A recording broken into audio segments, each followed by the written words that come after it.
तो दोस्तों ये 5 नंबर का क्वेश्चन का हम सॉल्यूशन आपको देते हैं, बहुत ही एकदम मजेदार और बहुत ही आसान तरीका देते हैं आपको, ठीक है। चिंता करने की कोई आवश्यकता नहीं है।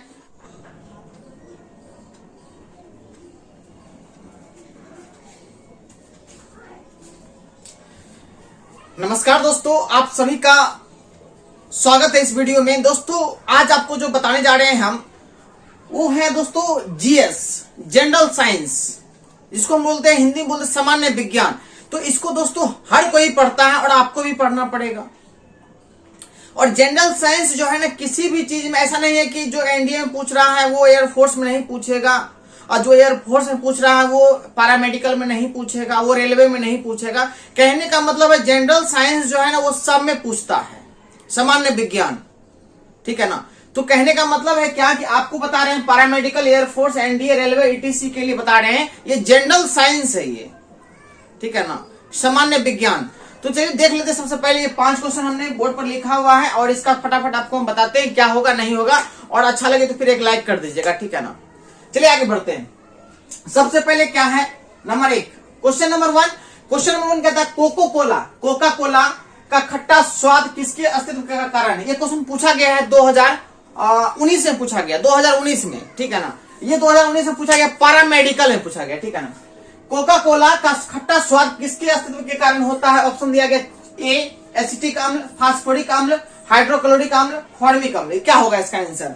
तो फटाफट देखिए यहाँ जरा सा, तो इसका आंसर जो हो जाएगा, खट्टा स्वाद जो होता है वो होता है फास्फोरिक अम्ल के कारण होता है, ठीक है ना।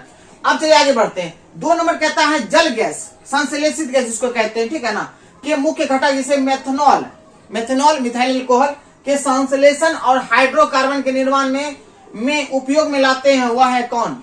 CO2 plus H2, CO plus H2, CO plus N2, CO plus CO2 plus H2। इसका आंसर क्या होगा बताते हैं, ठीक है ना।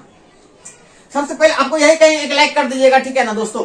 चलिए आगे बढ़ते हैं। जल गैस, देखिए जल गैस जो बनता है ना वो कार्बन मोनोऑक्साइड और हाइड्रोजन दोनों मिलकर बनता है, क्या जल गैस बनता है, ठीक है ना।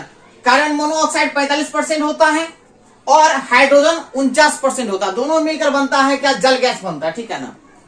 और इसका उपयोग जो है ना, जल गैस का उपयोग जो करते हैं हम लोग मेथनॉल के संश्लेषण और हाइड्रोकार्बन के निर्माण में किया जाता है, इसलिए इसको CO प्लस H2 को हम लोग संश्लेषित गैस भी कहते हैं, संश्लेषित गैस या सिन गैस भी कहते हैं, ठीक है ना।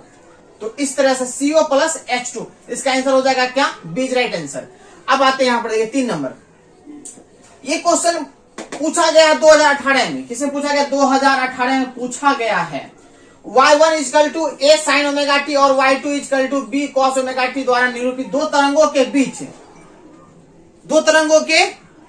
बीच कलांतर है 0 π/2 π/4, ठीक है। 2018 में पूछा गया पैरामेडिकल में, पैरामेडिकल में पूछा गया 2018 में पूछा गया, ठीक है ना। तो कहने का मतलब ये है कि y1 इक्वल टू दिया गया a sin ओमेगा टी और y2 इक्वल टू दिया गया क्या, b का cos ओमेगा टी। तो हमको देखिए y1 इक्वल टू दिया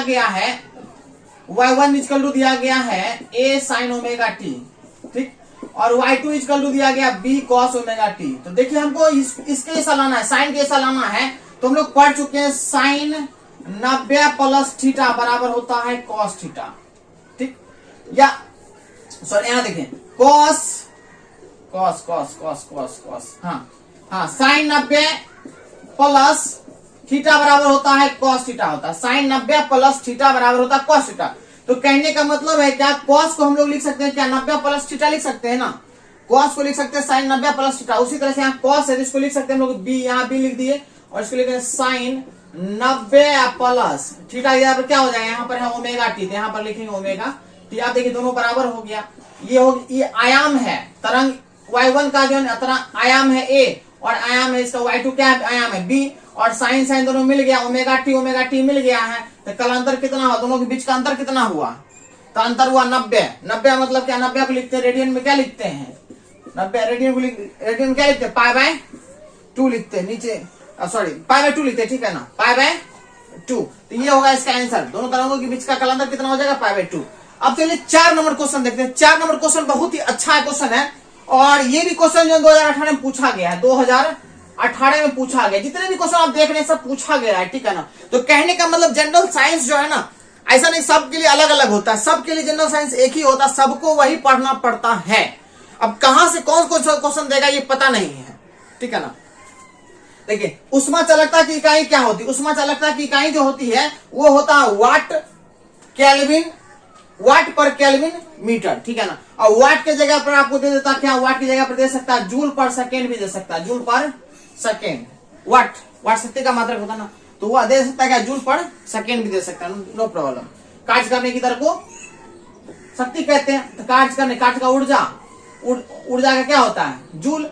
और ये क्या कहते हैं? दर मतलब क्या? टाइम मतलब क्या? सेकेंड। जूल पर सेकेंड भी दे सकता है, इसका आंसर हो जाएगा ए। अब 5 नंबर क्वेश्चन जो है, ये क्वेश्चन भी 2018 में पूछा गया है, 2018 में पूछा गया, ठीक है ना। ये क्वेश्चन है 10 मीटर ऊंची छत पर खेलता हुआ एक लड़का 36 से 30 डिग्री के कोण पर एक गेंद को 10 मीटर पर सेकेंड के वेग से फेंकता है। प्रक्षेपण बिंदु से कितनी दूरी पर गेंद भूमि से 10 मीटर की ऊंचाई पर होगी, ठीक है ना। 5.20 मीटर, 4.33 मीटर, 2.60 मीटर, 8.66 मीटर, ठीक है ना। तो इसका चलिए हम इसको बनाते हैं, सॉल्यूशन करते हैं और देखते हैं इसका आंसर क्या आता है। पहले ऊपर वाला इसका मिटा देते हैं, ठीक है ना, उसके बाद हम इसको बनाते हैं। तो दोस्तों ये 5 नंबर का क्वेश्चन का हम सॉल्यूशन आपको देते हैं, बहुत ही एकदम मजेदार और बहुत ही आसान तरीका देते हैं आपको, ठीक है ना। चिंता करने की कोई आवश्यकता नहीं है दोस्तों। क्या है? सबसे पहले क्वेश्चन को हम अच्छे से जानते हैं। क्या 10 मीटर ऊंची है छत, मतलब 10 मीटर जो ऊंची है छत, मतलब कहने का मतलब मेरा ये है कि ये आपका जमीन है। ये क्या है? आपका जमीन है, ठीक है ना। आपका छत कितना ऊंचा है? छत आपका है क्या? 10 मीटर ऊंचा है, h बराबर 10 मीटर ऊंचा है जमीन से, ठीक है ना। और जमीन पर छत पर एक लड़का है, क्या है? एक लड़का है छत पर, ठीक है। चलिए मुझे बनाने नहीं आता है, ठीक है, जैसे तैसे बना दिए। एक लड़का है और वो एक गेंद फेंकता है।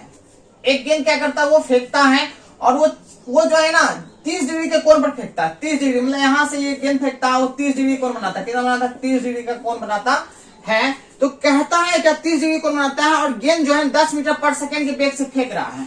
यू बराबर हो गया 10 मीटर पर सेकेंड हो गया। क्या हो गया? यू बराबर वेग हो गया आपका क्या? 10 मीटर पर सेकेंड हो गया, काम खत्म। और थीटा बराबर हो गया क्या? 30 डिग्री हो गया, ठीक है।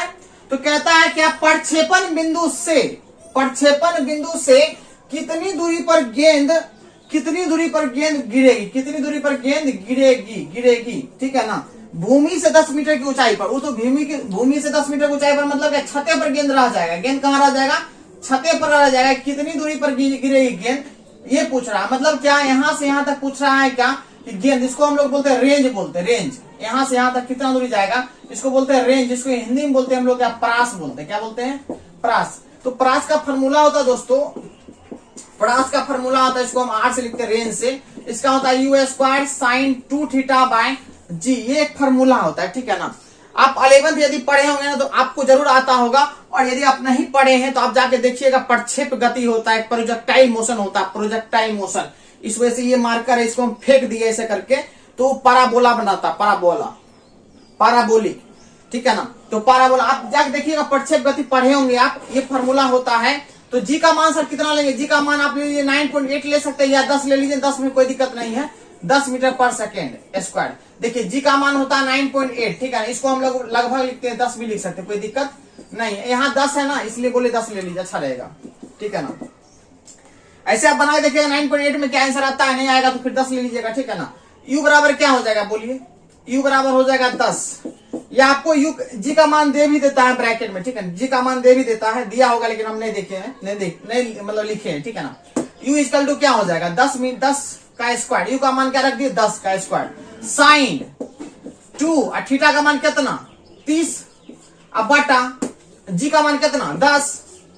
एगो 10 क्लियर, मतलब मर गया। एगो 10 मर गया। तो 10 गुना 30 गुना 60। अच्छा साइन 60 डिग्री का कितना होता है जल्दी बोलिए? साइन 60 का होता है √3/2 होता है। तो √3 बाय क्या हुआ? 2। √3/2 1 जी। साइन 60 30 दूनी 60 डिग्री 1 जी। साइन 60 का मान होता है √3/2। काटिए, कितने बार में कटेगा? 5 बार में। 5 बार में कट गया तो 5, ये आया 3, इसका आंसर यही होगा 5√3। अच्छा, √3 का वैल्यू यदि रखना चाहिए, रख दीजिए। √3 का वैल्यू जो होता है ना, बताते हैं आपको, 1.732 होता है। तो 1.732 कीजिए, गुना कीजिए। अब 5 दूनी 10, बाकी 1, 5 दिया 15, 1 16, बाकी 1, 7 5 35, 35 36, बाकी 3, अब 5 3 8, 3 अंक के बाद पॉइंट 3, 8.66 आएगा। ये होगा इसका, डी होगा आंसर होगा। ठीक है ना दोस्तों, आपको यदि ये वीडियो अच्छा लगा होगा, 5 क्वेश्चन आपको बताएं, ठीक है ना, और आप लंबा यदि वीडियो चाहते हैं, इससे और लंबा चाहते हैं सर, और क्वेश्चन ज्यादा बताया कीजिए, तो आप मेरे कमेंट बॉक्स में लिखिएगा सर, और अधिक टाइम का वीडियो बनाइए सर, 10 क्वेश्चन बताइए सर, 15 क्वेश्चन बताइए सर एक बार में, तो मैं करूंगा इस तरह से। ठीक है ना, और अपने दोस्तों के बीच में शेयर कर दीजिएगा। ठीक है, फिर मिलते हैं नेक्स्ट वीडियो में। ठीक।